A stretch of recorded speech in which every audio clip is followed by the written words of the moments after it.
Art 5. The title, Space and Holes. Space and Holes. We're looking at Frank Lloyd Wright, and we're looking at Henry Moore, and we're trying to appreciate that art emerges out of vision and not out of myth. The language of art is not the language of experience. It is the language of vision. Okay? How's our sound? Let's make the point again, because it is always missed. It is continually missed, and it's missed out of habituation. Art has nothing to do with the language of feeling-toned experience. It has everything to do with the magical field of vision. It's true that art has an enormous capacity to present the spectrum of feeling-toned experience, but it does not come out of that. Art does not follow a plot line like the little bouncing ball following the lyrics of songs on the screen in the 50s. And this makes a very great difficulty in the appreciation of what conscious form is, because our mistake is universal and habitual, and it's very difficult to break. Art doesn't exist. The basis of art is not existence. A work of art is real, but is unconcerned with whether it exists. So that the whole existentiality of ritual is irrelevant, essentially, to aesthetics. And this is very difficult to appreciate. And the word is well used because art requires of us an appreciation rather than trying to be certain by pounding it or kicking it.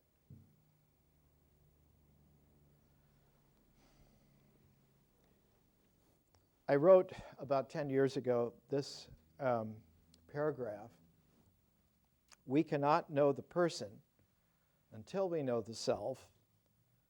The adventure of person-making is a sequel, organic enough, as we shall see, yet a sequel nonetheless to the more primal adventure of self-discovery. To confuse the two, blurring this distinction, which is so basic, leads to inflation of the ego and all attendant ills, or it regresses in deflation to stereotypes. So that we find an extremely difficult watershed, a threshold, which we must traverse. And the difficulty is that there's no way to traverse this threshold in nature. We have to go beyond the limitations of natural process and natural forms to enter into the realm where art is real. And so it is one of the most difficult things, probably the most difficult thing for human beings, is to be able to appreciate art. So that when art begins to appear in the Paleolithic caves about 40,000 years ago, there is a threshold where for the very first time a kind of a new magic dimension comes into the world. It is so easy to confuse a ritual concern for images and symbols with the visionary magic that leads to art. Ritual magic, one of its great defaults, is that it blinds us to transformation of dimension and regressively roots us back to either stereotypes or inflation. The problem with black magic is that it makes men stupid. The great, beautiful quality of art is that it wakes us to the real as ourselves and allows us to find a harmonic by which to participate in the cosmos. So that art is a great threshold, but cannot be crossed by any kind of a plan or by any kind of a plot line. It's a very peculiar thing. The plot lines of mythic development peter out in that threshold of vision. And this is one of the most outstanding lessons.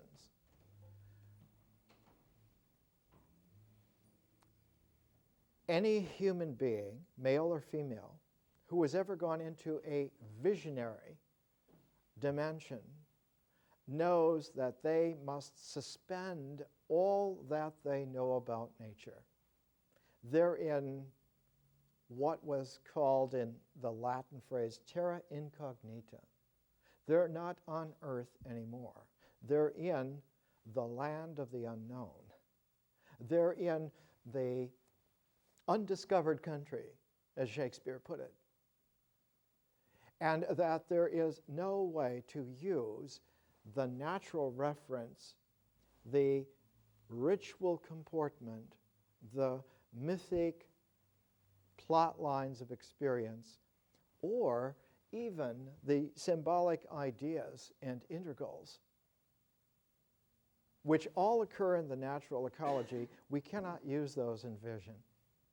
It's a very peculiar situation. So that when you find deep wisdom, like towards the end of his life, William Blake illustrated his great epic vision of a new earth, a new mankind and a new earth, and he called the great 100-page epic Jerusalem. In the very first page, the title page of Jerusalem, there's a pilgrim, Blake, holding a lantern, which is like a shimmering spheres within spheres within spheres kind of occult light, mystical light. And he's going into a Gothic passage, like going underground in the most fantastically, deeply, profoundly mysterious way, and over the lintel of this Gothic arch going down into the unknown, under the earth, under history, under everything, is the statement, "Abandon all hope, ye who enter here." It does no good to keep your fingers crossed. It does no good to know about candle burning. It does no good to know all of the qualities that made experience safe and certain in nature.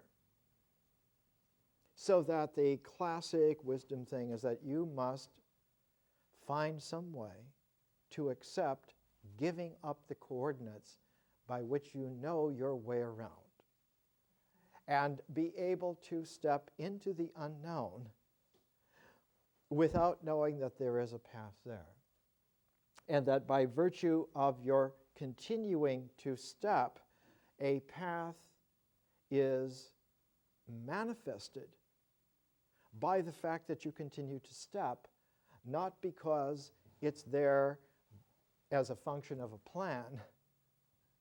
It's not there as a function of a mythic plot line. There's no story safety in vision. That vision is this realm where another dimension has come into play, and the coordinating dimensions of time and space because of having a fifth dimension added to them, the dimension of consciousness, are completely changed. So that consciousness in vision is quintessential. That's the old alchemical term, quintessential. There's a quintessence to it.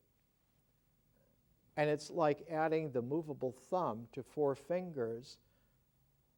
Consciousness's dimension allows for us to not grasp, but to ungrasp. To ungrasp the need for existential coordinates for certainty. That our certainty now is not founded on existential referentiality, nor is it founded on symbolic plans, symbolic ideas. And so the visionary is a kind of an ultimate cosmic magician who opens every aspect to the unknown. And the only way in order to do this is to go through a double process. The classic names for those two aspects of that double process are acceptance and absorption. Acceptance in the sense that one comes to an openness because acceptance creates out of meaning a sense of truth. And absorption into that, the classic Sanskrit term for it is still useful in our time. Samadhi, absorption, that one is absorbed, not as in a trance, which is a ritual absorption, but absorbed in contemplation. That contemplation is quite a different thing from a trance. And so vision as a function is a transformational, quintessential, five-dimensional realm. And it's out of that that art emerges.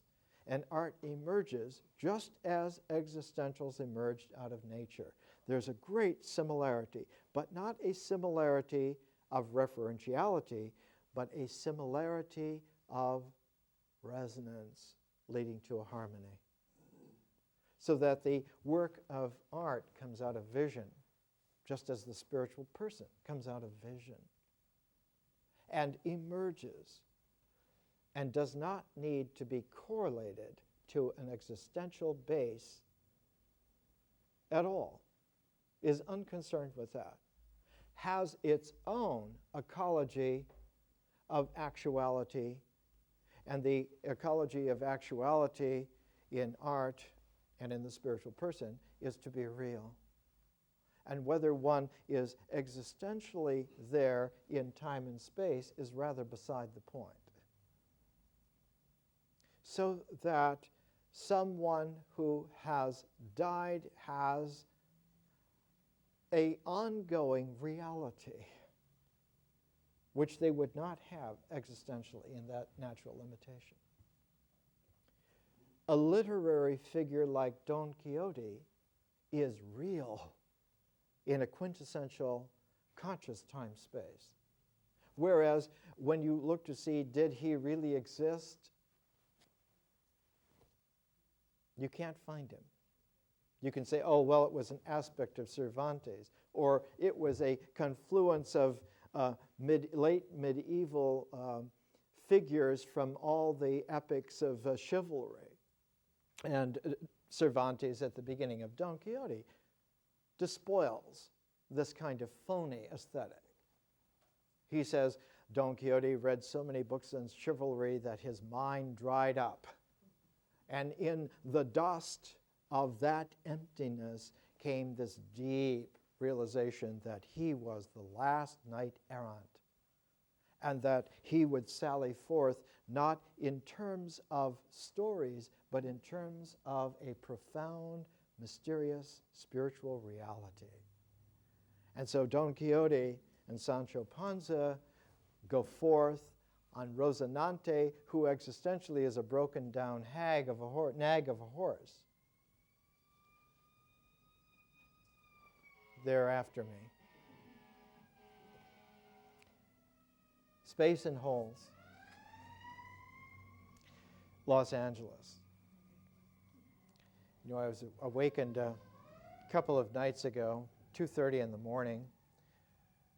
I heard heavy paw prints on the ceiling, on the roof of the house.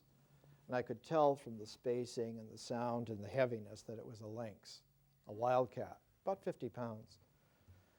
So, of course, not wanting to let this go on, I rushed outside of one of the French doors in the bedroom and started to yell at it. And I realized that here I am standing nude in Los Angeles of the 21st century without a weapon, charging a wildcat who's probably about 10 feet above me on the roof looking down.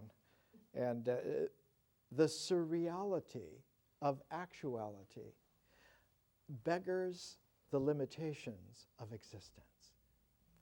Art flourishes in dimensions where nature no longer can go without a transformation. And so the realm of magical consciousness, the realm of art, extends an invitation to nature to continue not just to exist, but to become real in a beyond existence dimension. And so art extends to nature the ability to survive death and to survive with great dignity and grace and charm and excellence. So that there is an adventure in art. There's an adventure to the ability to get beyond the limitations of ritual and to get beyond the limitations of symbol.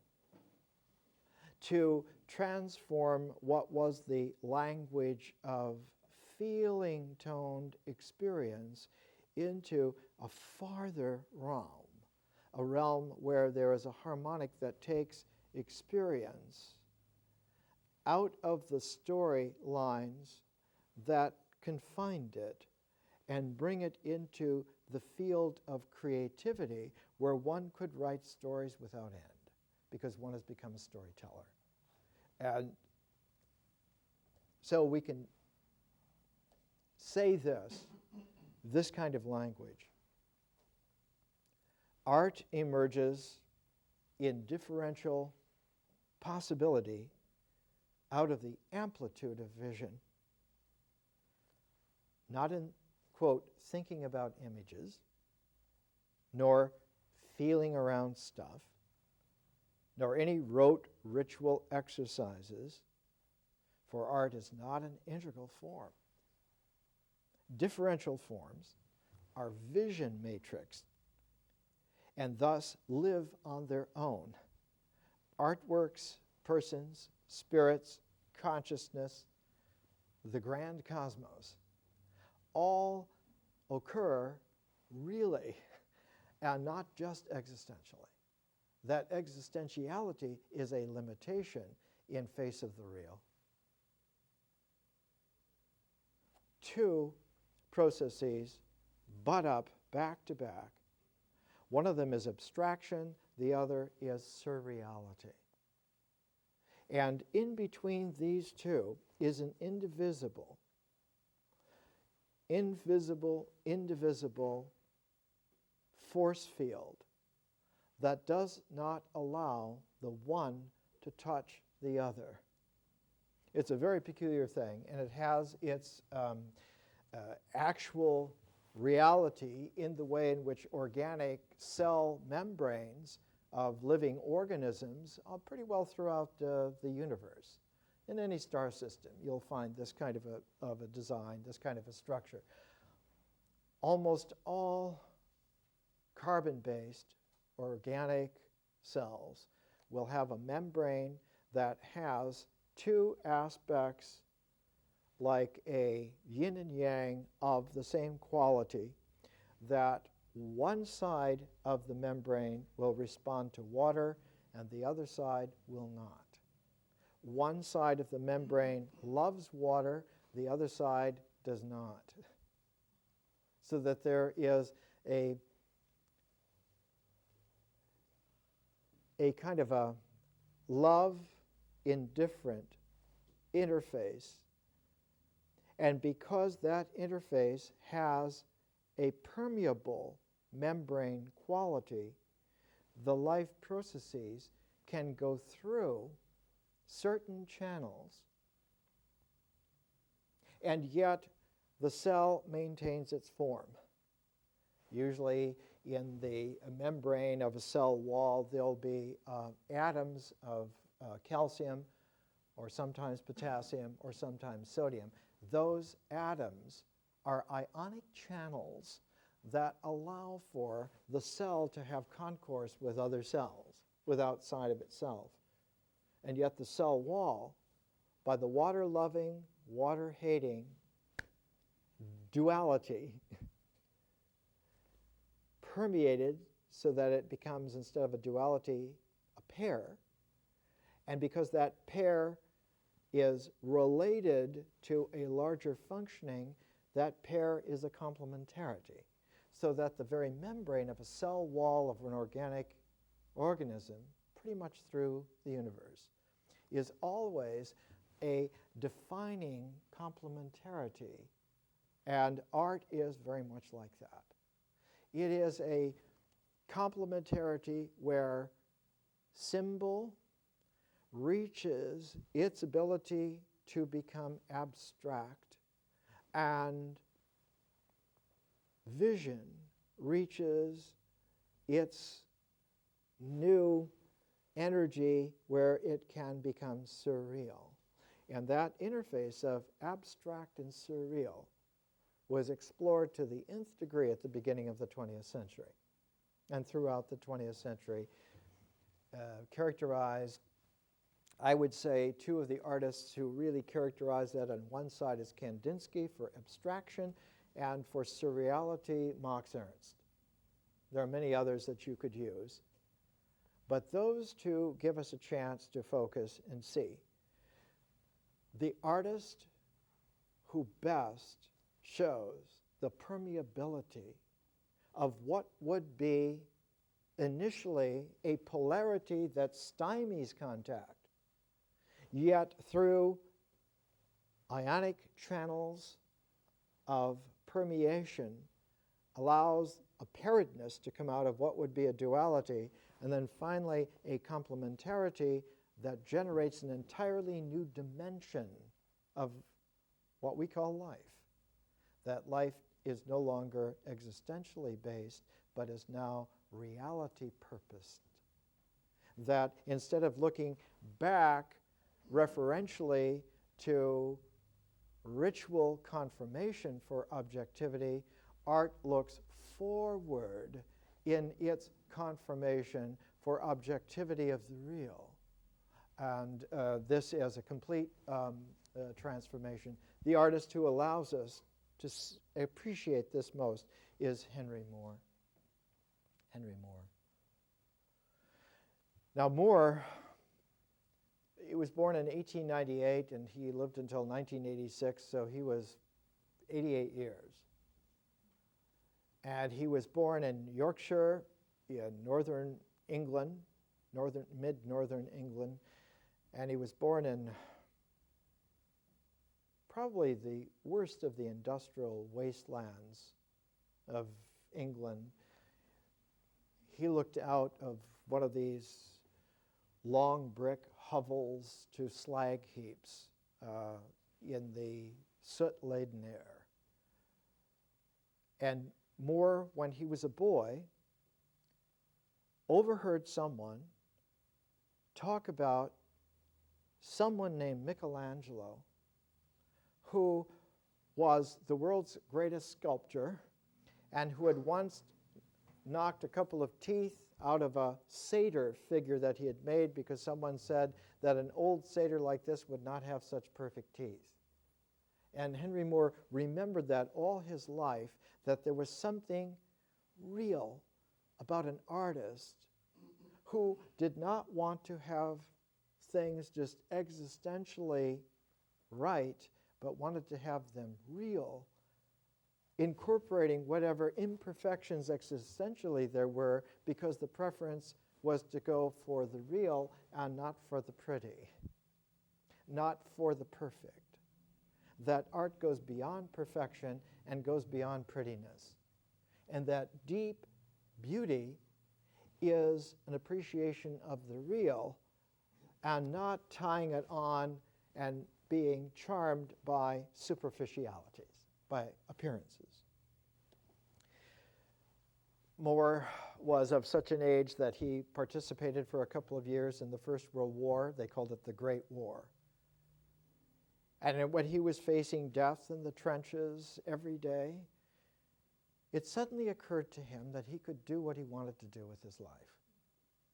And he thought, if I live, if I get out of this, I'm going to go to art school. I'm going to learn to be a sculptor. And when he was out of the service in 1919, he went to the Leeds School of Art and began to interest himself in how do you become a sculptor? How do you become an artist? How do you do this? He was lower than blue collar. It was like a coal miner's son, that kind of a thing. And in searching around, he ran across a book called Vision and Design by Roger Fry. Roger Fry, born in the mid-1860s, and he lived, I think, up until 1934. He was around for a long time. Roger Fry became the professor, the world-famous professor of fine art at Cambridge University in England. And in his time, he was one of the great figures in the aesthetic appreciation of the peculiar mysticism of art. And when Moore, as a young ex-slag heap boy, an ex-trenches in World War I, a soldier, as a neophyte, ran across Vision and Design, he turned to the last page of the book. It came out in 1920, so it was new. And being a young art student, he thought he would read the great professor's new book. And the very last paragraph of Fry's Vision and Design reads, "As to the value of the aesthetic emotion, it is clearly infinitely removed from those ethical values to which Tolstoy would have confined it." Tolstoy had, when Fry was a young man, written a book called What is Art? And at the time, Tolstoy was going through a huge inner turmoil for himself and became disgusted with the fact that he was famous as the world's greatest novelist, and he was still a young man. He was only in his late 40s. And being Count Tolstoy, he wanted to be of service to the Russian people, so he volunteered to become the census taker in the slums of Moscow. And day after day, month after month, being the census taker in the slums of Moscow, brutalized Tolstoy's sense that he was a Count Tolstoy or that he was a great novelist, he was one of the greatest artists. It just crushed him. So he became anti-art in the sense that one must have a deeper ethic than just trying to be famous, than just trying to be socially noble, than just trying to be important all the time. And Tolstoy went through, he said in one of his notebooks, he began hiding every gun in the house so he wouldn't use it on himself. Because Tolstoy was also a professional soldier. Fry is trying to make a point, not to scramble Tolstoy, but to say there is a deeper quality to aesthetics, and that ethics comes out of the deeper quality of aesthetics and does not come out of the concerns of ritual rightness, mythical prettiness and tradition, or symbolic perfection of plans. That an ethic comes out of the personal freedom in a quintessential five-dimensional continuum where the concern is to be real. The real ethic is to be real and not just to protect one's existence. Not just to protect one's experience. Oh, it's my experience. Or it's our experience, those outsiders. Or we have the best plan and we know that this is good for everyone so that they should be thankful that we're imposing it. All of this comes under the aegis of a sense of morality, of mores, not ethics. And that ethics concerns the activities of persons in a visionary, harmonic tuning itself to the real. And so ethical behavior is a non sequitur. There's no such thing as ethical behavior. There's no such thing as ethical judgments, ethical decisions. There is such a thing as the range of possibilities and exploring the best that you can. And a creative ethic like that looks at a different kind of evolving. Henri Bergson called it creative evolution. And that the quality of time in creative evolution is, the French word is durée. It means in English duration. Not clock time, not plan time, not ritual time, not mythic time, but a duration wherein consciousness plays and seeks for the best possibilities to be nourished and hopes that that discovery will continue to bring newer possibilities, newer betterness, and that one's sense of following where to go is by a harmonic of resonances rather than a plan, rather than the way the story reads is supposed to in tradition. One is reminded of the way in which the late Joseph Campbell used to encourage people to live by myths. And you will never find yourself in a myth. What you will find is the ultimate mythic model, which you can follow, and you follow at your own peril, because if you know the story, you know how it turns out. Orpheus always goes after Eurydice, always looks back and loses her, and always is killed for it. Yes, he comes back, and he comes back to do it again and again and again. He will never get her out of hell. She will never live still, and he will always die.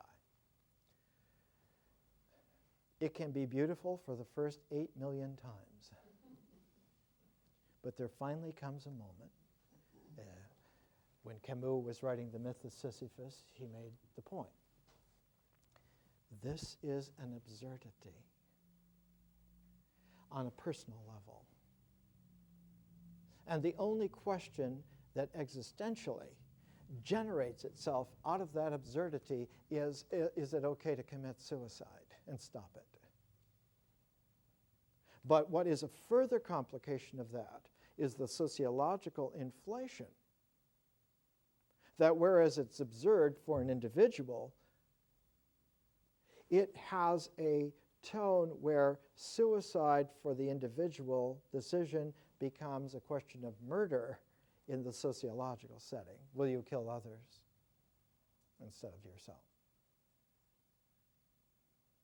And so in Camus' writings on the absurd and in The Rebel, brought existentialism to a point where one could appreciate by the early 1940s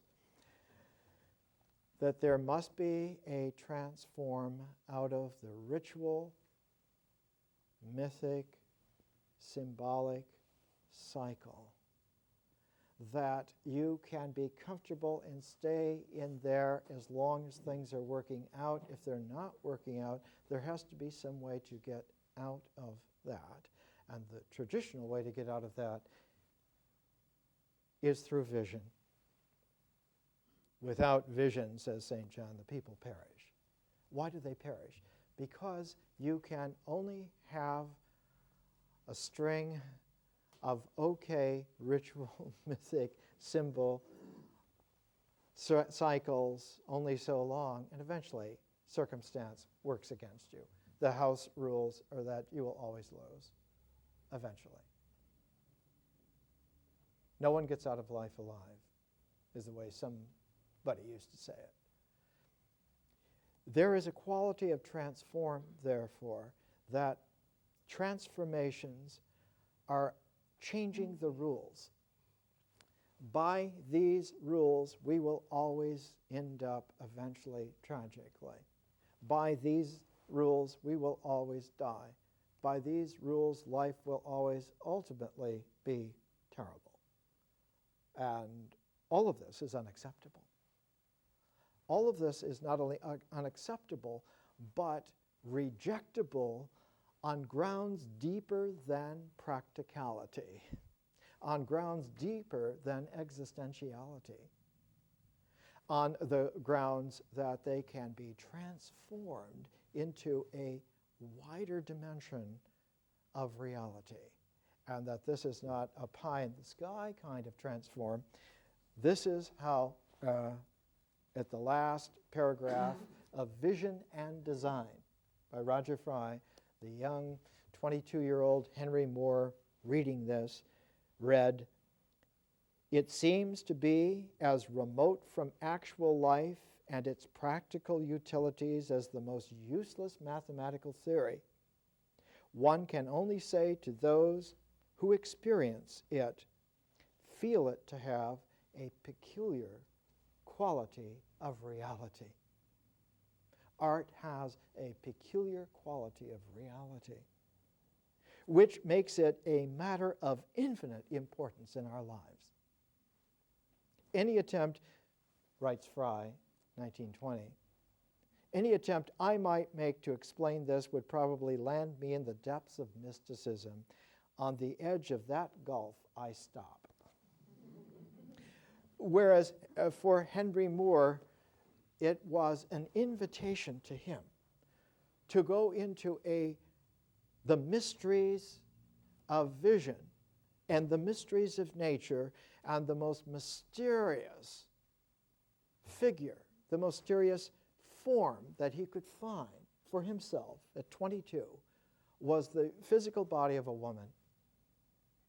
That the female form, the female body, was both to him a mystery of nature and a possibility of vision, out of which complementarity he would try to bring his art. And they've published now his complete drawings in 6 volumes, and the first volume of Moore's drawings are over and over again the kinds of drawings of art models that you would find in any art class since the time when models were first sketched live. There was a time when artists didn't have live models and had to sketch from looking at other men's paintings of nudes. But all that changed in the 19th century. And in the 20th, it became just normal school fare. Again and again, you find, after 10 years, after 11 years of sketching, suddenly there begins to emerge out of these thousands and thousands and thousands of sketches a preference for 2 modes of the female nude. One is the reclining nude, and the other is the nude woman holding a baby. Especially holding a baby or suckling a baby. And so the mother and child and the reclining female nude for Moore were like the two poles out of which his visionary quest energy began to realize that there was a harmonic working here for him. What was it about the reclining nude? She was invitational to the man, yes, but for what purpose? For getting together. And out of that comes the second form, the mother and child, which is also invitational. For what? For life. And Moore began to realize that his art concern was to bring a new form of life out of his visionary circumstance, somehow in the play, the creative play of these two modes of the most mysterious form that he knew of. And it took him a long time, many, many thousands of sketches, to finally realize that what he was looking for came out in 1930 in a sculpture where a woman is holding not a child, but where the child would be, there is a space. And that space penetrated through the form very soon and left a hole. Left a hole exactly where the breast over the heart would be. And that one sees in the sketches about this time, for the first time, Moore is sketching a baby at the heart-covered breast of a woman, where the baby's head is the same size and shape as the breast, and where the nipple of the breast would be is the eye of the baby. But instead of there being a nipple, there was a hole, a space, so that the baby's head had a hole through that space, exactly where its eye would be, exactly aligned to where the nipple of the mother's breast would be, and goes all the way through the form. And he found that this was like one of those ionic channels where the impossibility of getting nature to be a complementarity to consciousness. And that art allows for that to happen. And it was a revelation to him. He couldn't believe it. And you see in his sketchbooks, he goes month after month after month trying not to, lean on that too heavily. And finally, you find late in this development the ability for him to see that there is a quality in his work which will be singled out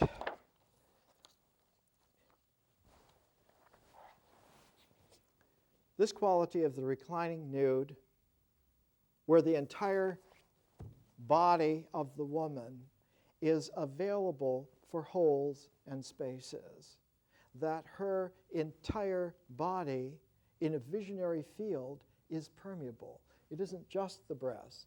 It isn't just the vagina. It isn't just the ears. It is the entire female body is a permeability to the penetration of the deep reality of life. And when he woke up to this, he stopped doing two things.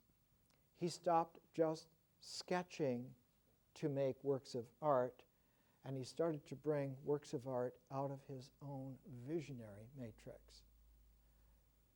So deep was this that when the Second World War was upon the English, September 3rd, 1939, Moore stopped making sculpture for 4 years.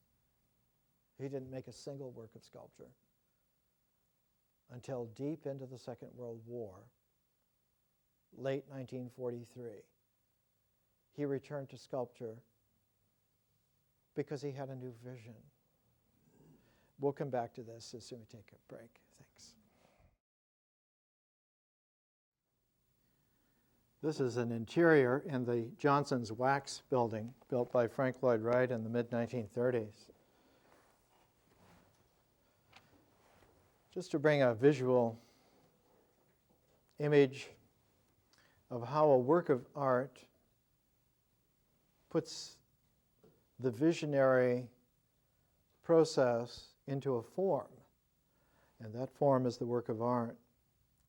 And that a work of art presents itself in the real. It does not represent something else referentially in existence. So that it takes a long education in order to understand that art doesn't concern itself with existentials. It raises existentials through an enrichment of experience into a symbolic saturation that undergoes a transformation into a visionary spectrum of possibilities, and out of that emerges the work of art. So that were it not for a great complementarity of consciousness and nature, art would exclude ritual, and ritual would exclude art as if they were polarities.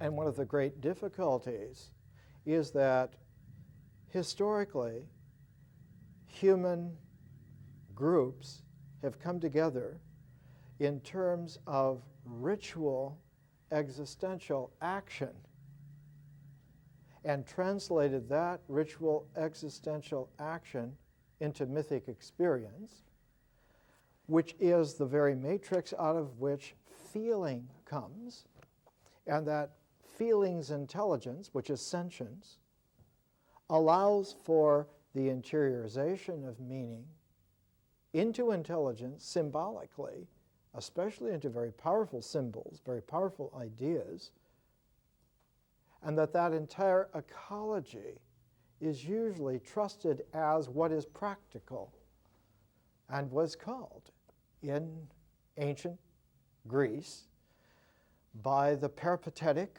philosophers clustered around Aristotle. They used the Greek term praktike. And that other than that was theoria, theory. So that theory and practice are two mutually exclusive and allowed to come together in one arena, and that is in the mind, and that the mind is the arbiter between theory and practice. Whereas the entire weight of millions of years of practical action do not lead you to a facility for conscious contemplation. It just doesn't happen. It doesn't happen at all. That contemplation, theoria, real theory, is a differential function of consciousness and does not take place in the untransformed mind. The untransformed mind will not contemplate. It can't. It can't do it. So that the traditional way to talk about that is that the mind has to wake up. To what? It has to wake up to its own limitations.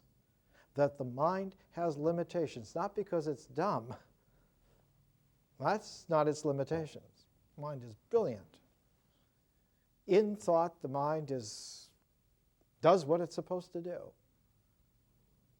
But consciousness is not a function of the clear mind. It's not a function. Contemplation doesn't happen there. And so one of the great practices is to learn to quiet the mind so that it doesn't think that it's doing something wrong, so that when it realizes that it's doing everything right and still isn't conscious, then something opens up that wasn't there before. And that is stopping to plan for it, stopping to hope for it. Can we open the door?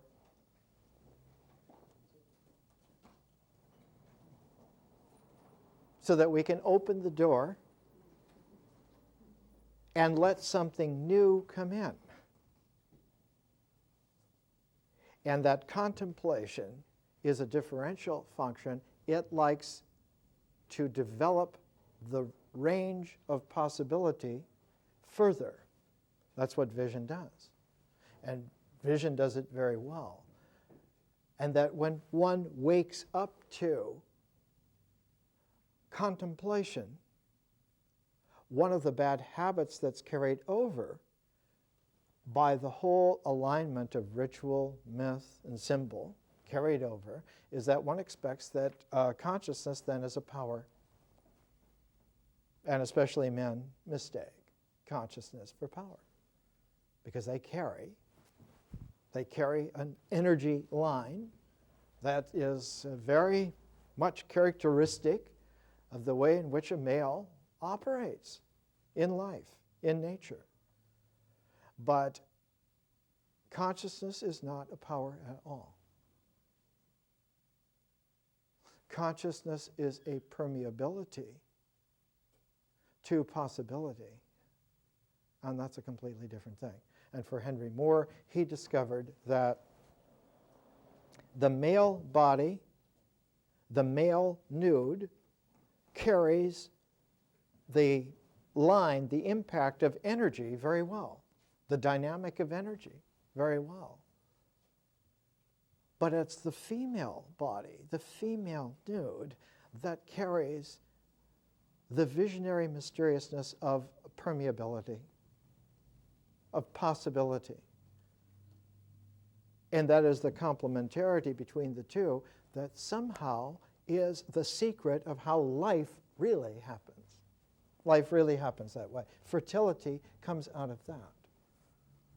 And that there is a magic to that that is puzzling on all the levels, including vision.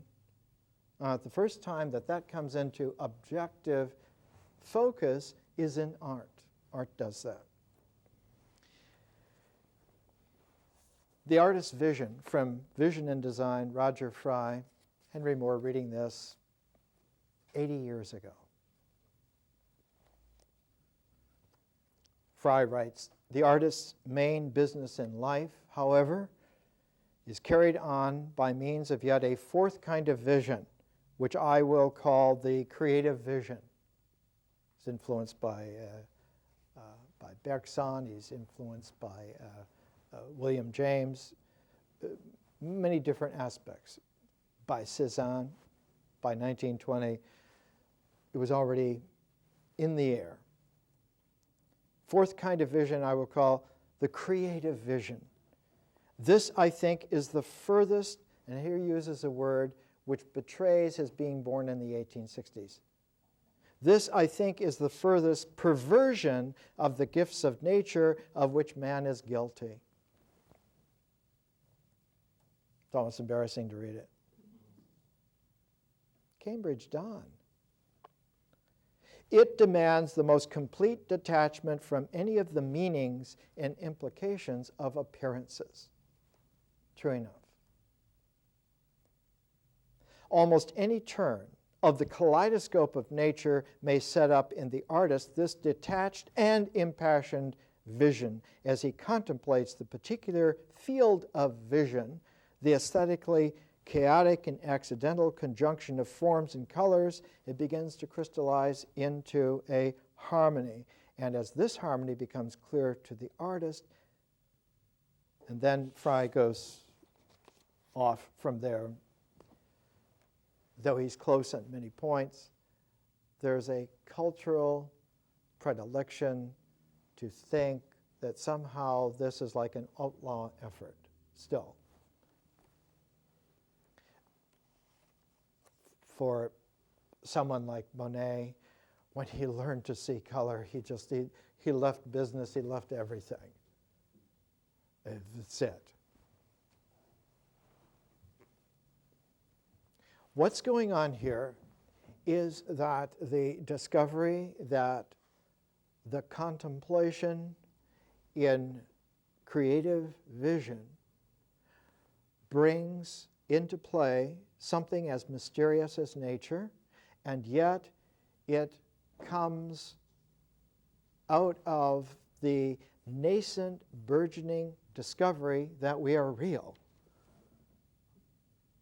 And so its dynamic is not because of power, but because of realization. Realization that we are real. And to call that a power is a misnomer.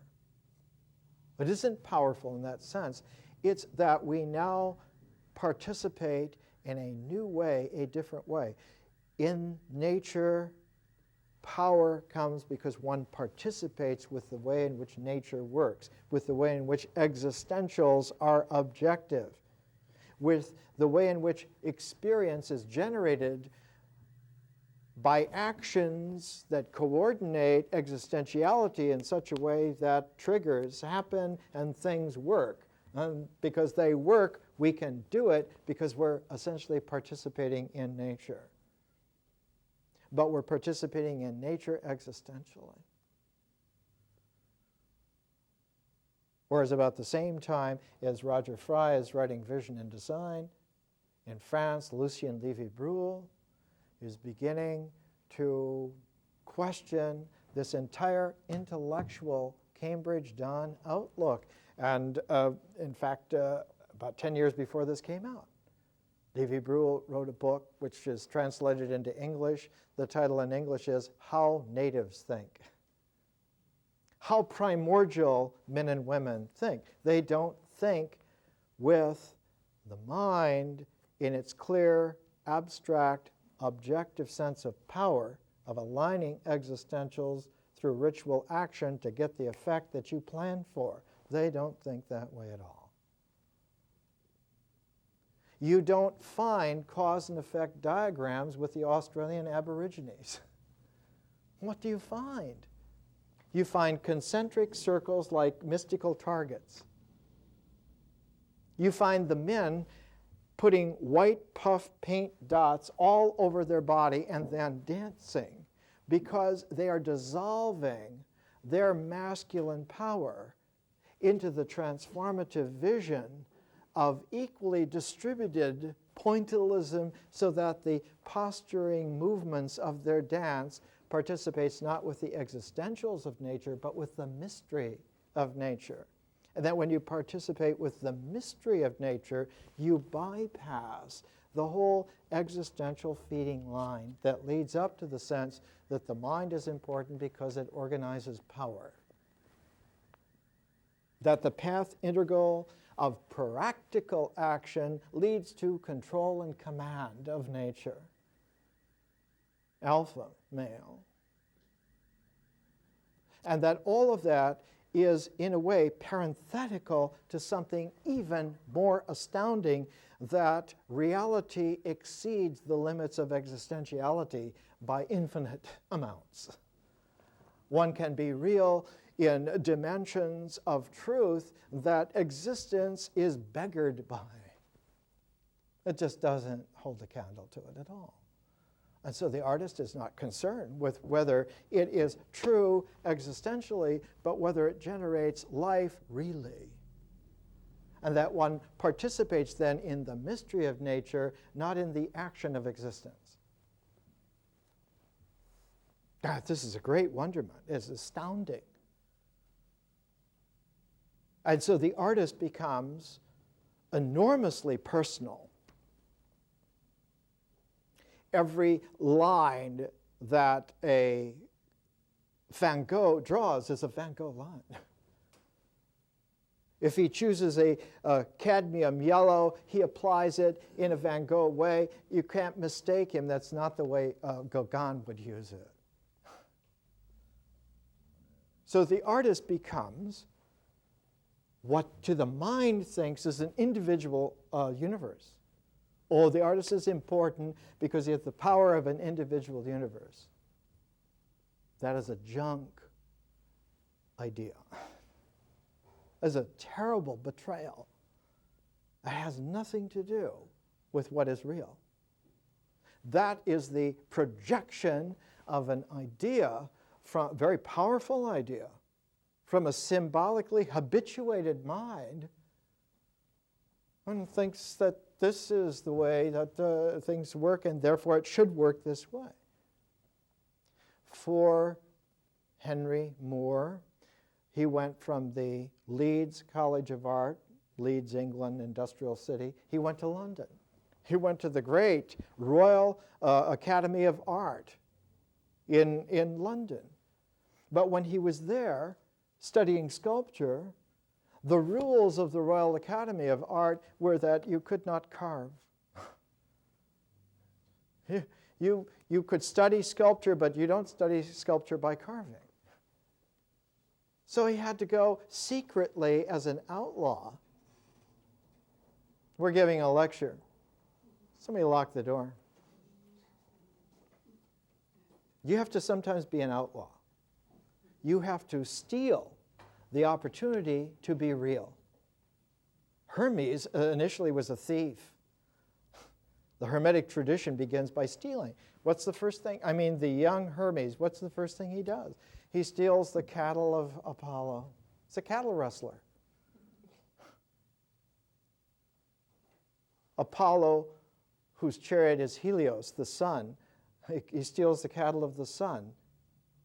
Well, if you look at ancient Egyptian religion, they always have the bull's horns, the cattle's horns with the big sun there, and this is like the icon of the way in which the solar religion helps you to resurrect. And all of that is a deception.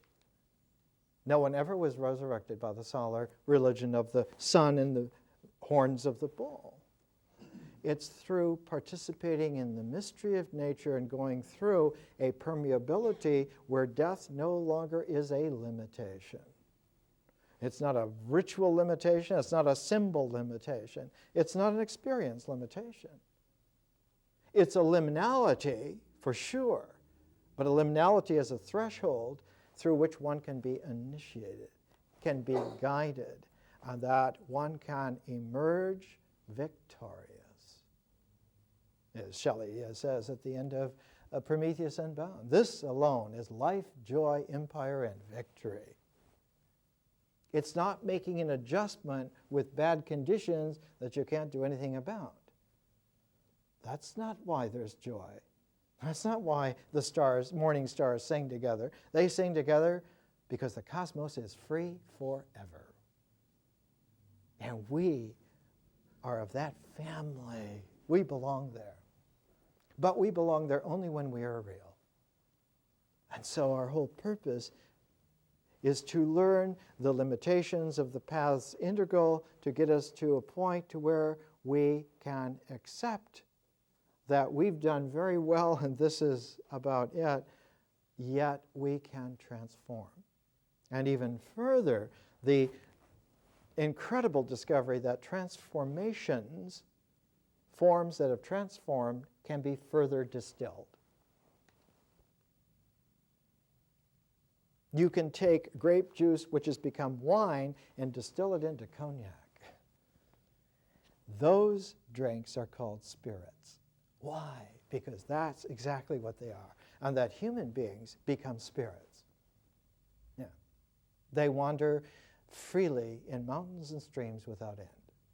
That's what the Chinese aesthetic says. It's true.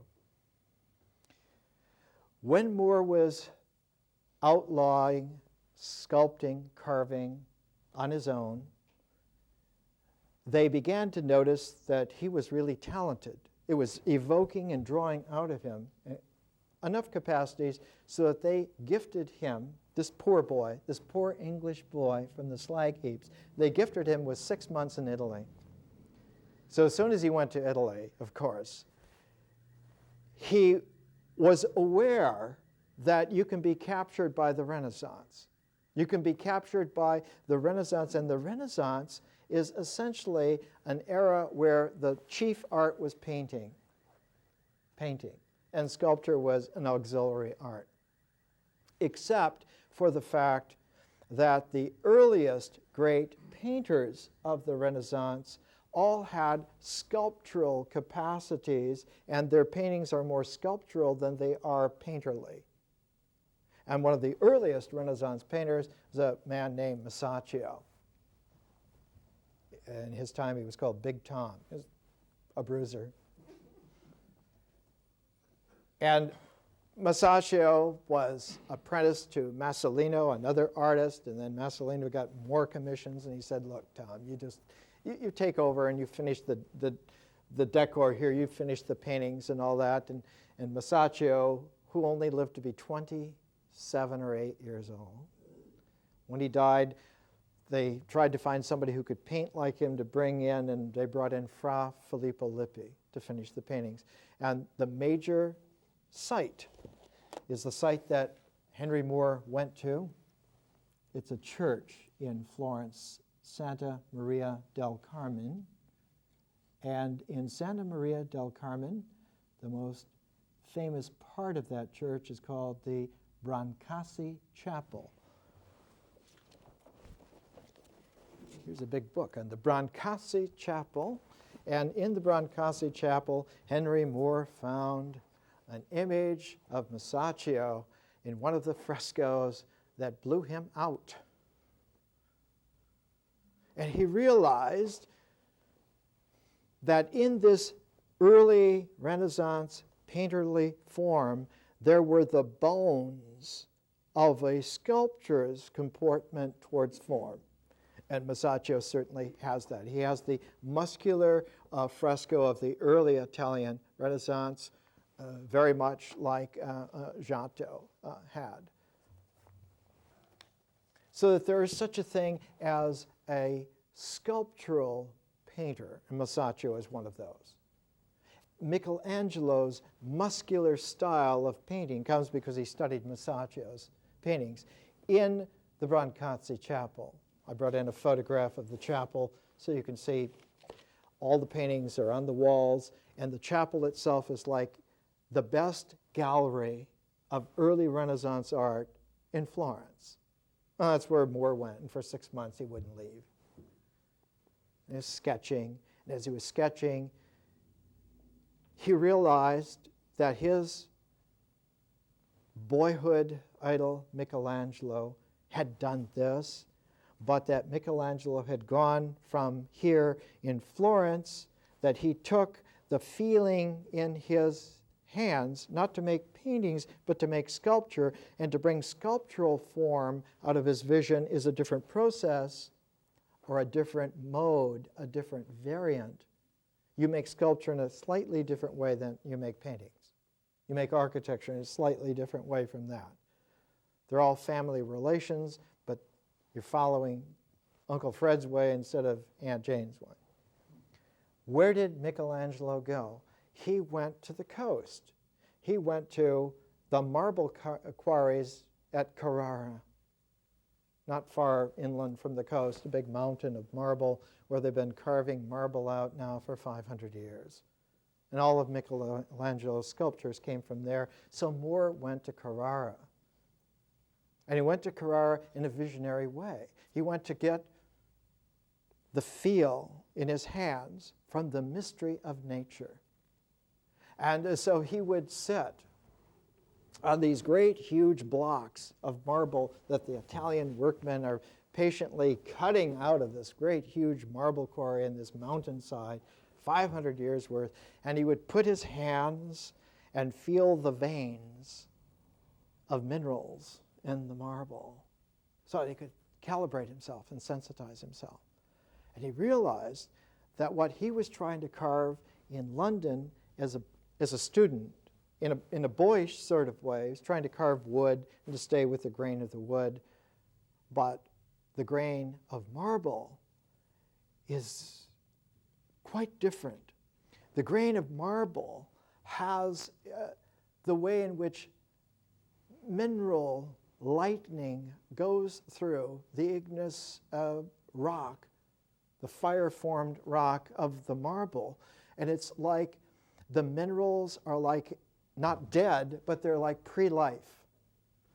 Teilhard de Chardin once in Outer Mongolia, where he was exiled by the church. Teilhard de Chardin in the First World War was asked by two dying Frenchmen to give a mass in their trench foxhole, and he didn't have anything to offer for the mass, so he offered the whole world. And when they learned of it, the church said, "Get rid of him." So he was sent off to Outer Mongolia for 40 years. And Chardin used to say that rocks are not dead, they're just pre-life. Because he had that vision of the real. And the way in which rocks begin their journey into life is they become minerals. That minerals are the first step towards organic self-formation into organisms. Before there are bacteria, there are minerals. So that this quality of the life veins of the marble as being pre-life, for Moore it was like a vision that he could bring the life realities out of the stone. That's the true meaning of the sword in the stone. It's not the sword of power. King Arthur can't pull a sword out of stone with sheer power. He does it by the finesse of being able to work with the real. And so Moore learned that he had this ability. He could stay in his vision, and as long as he stayed in his vision, he could bring the sculptural forms to life. And what sculptural forms? He wanted to bring the feminine, the female nude body, reclining and with child, especially out of marble. And he realized, like in Masaccio's beautiful woman with her child, that there was in this relationality no kind of sentiment, but a sobered ratio of realism. And this is how Fry writes of this. This is in the essay Art and Life. On the other hand, the artist of the new movement, this is 1920s talking about Kandinsky and Picasso and the new movement. On the other hand, the artist of the new movement is moving into a sphere more and more remote from that of the ordinary man. In proportion as art becomes purer, the number of people to whom it appeals gets less. It cuts out all the romantic overtones of life, which are the usual bait by which men are induced to accept a work of art. It appeals then only to the aesthetic sensibility, and that in most men is comparatively weak. So that Henry Moore, throughout the 1920s, after that for 10 years, until the early 1930s, was searching. He was interested. He was trying to find out of his hands, not in the ritual action of just sketching, but in the artistic generating of an ongoing duration, a durée of his conscious vision, keeping it not stoked in power, but keeping it resonant in real.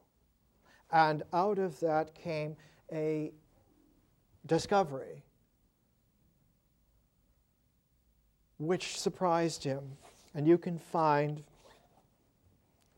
in Moore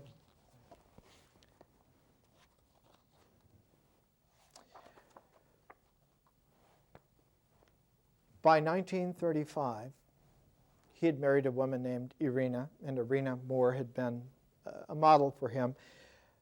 In 1935 was the last time that he sketched his wife in the nude. And after that, you find that Moore goes into a realm which cursory public calls surreality. Surreal images. Odd shapes, having holes in them or having lines drawn around them, having nothing to do with natural forms, set in soi-disant ambience of gray or of just cream paper or somehow cross-hatching that just creates an indifferent space. And out of this, unbidden, came the sense of an arch. And people writing these kinds of catalogs say, well, maybe Moore was thinking of the niche in which such and such a sculpture would go, but Henry Moore never made sculpture for niches. He didn't do it. He made sculpture initially to fit into landscapes. His great sense were sculptures that could be put out into the moors, into the landscapes. But at this time, in the 1930s, 35, 36, for the first time you find Henry Moore discovering in his sketches that you could put a sculpture in an interior architectural space. And this interior architectural space, by 1936, it's a sketch buried away on page 173 of volume 2 of Henry Moore's complete drawings. And it doesn't show up from this distance, but there are 4 standing figures, 2 of them together on one side, and then 2 slightly separated on the other side, and they are like in a cavern. But not a cavern, it is so curved that you can see that it's more like a tunnel. And it's like you would recognize in ancient times that this was from the mystery religions. These are hooded, berobed figures undergoing the Eleusinian mysteries. In that kind of a tunnel effect of the architectural cave. And this was in 1936.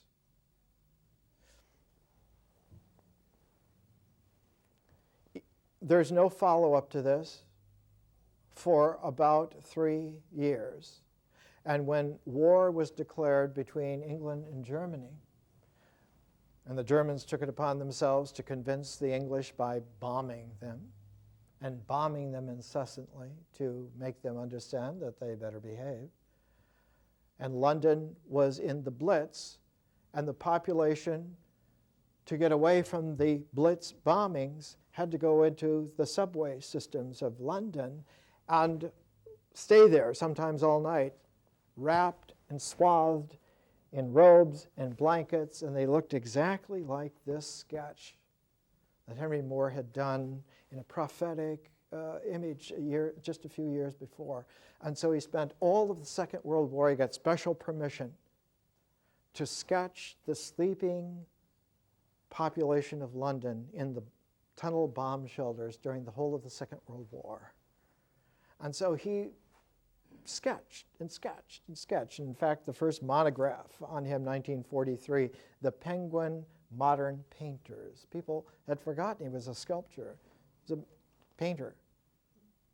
And of course, the next year, the great literary art critic Herbert Reed brought out the first great monograph on Henry Moore, not about painting at all. It's called Sculpture and Drawings. It's a sculpture. And he says in the beginning that we're still conditioned by the Renaissance thinking that painting is the mother art, and so we try to understand all the other arts in terms of painting, and that this does a disservice to us. Sculpture has its own way. Architecture has its own way. Music has its own way. While he was undergoing this enormous transformation, at the same time as you find the Eleusinian Mysteries initiation sketch of Moore, he begins sketching his surreal permutations of sculptural form in rows and aligning those rows so that you get a composition, you get a page of maybe 25 sketches, 5 on 5 lines, or 6 arranged 3-3. And there's a photograph somewhere of an early exhibit of Moore's sculpture, and on the wall are framed drawings of these sculptural forms arranged in sets. And when you look at them over and over again from there on, you realize that these sets of arranged sketches are an alphabet. They're a secret alphabet.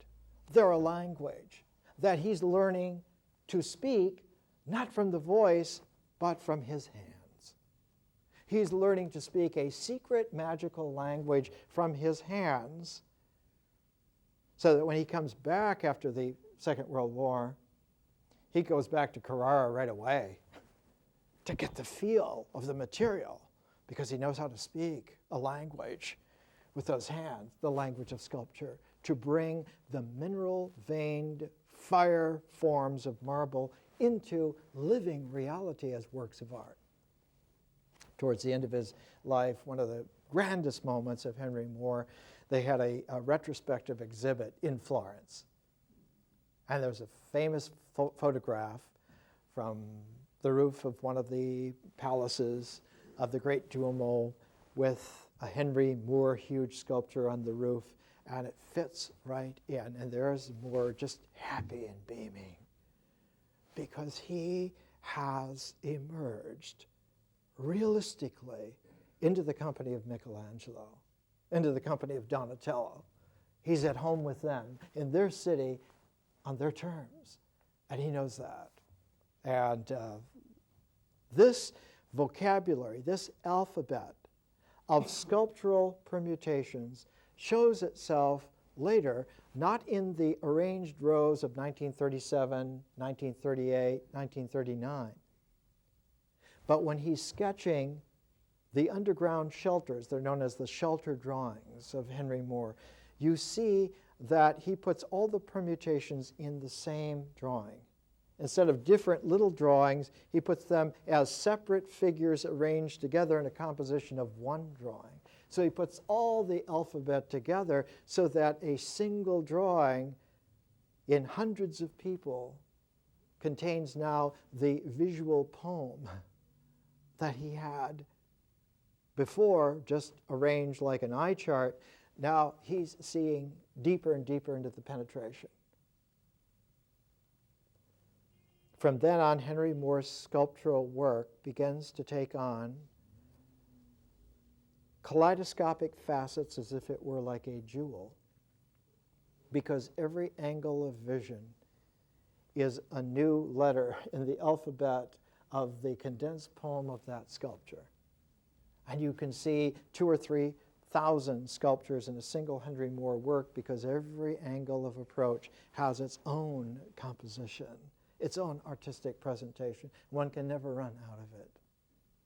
You can walk around a Henry Moore, a late Henry Moore sculpture, and at first it seems just that you've exhausted it because you've seen it. Well, have you seen it? Well, yeah, you ritually looked at it. You symbolically noted it.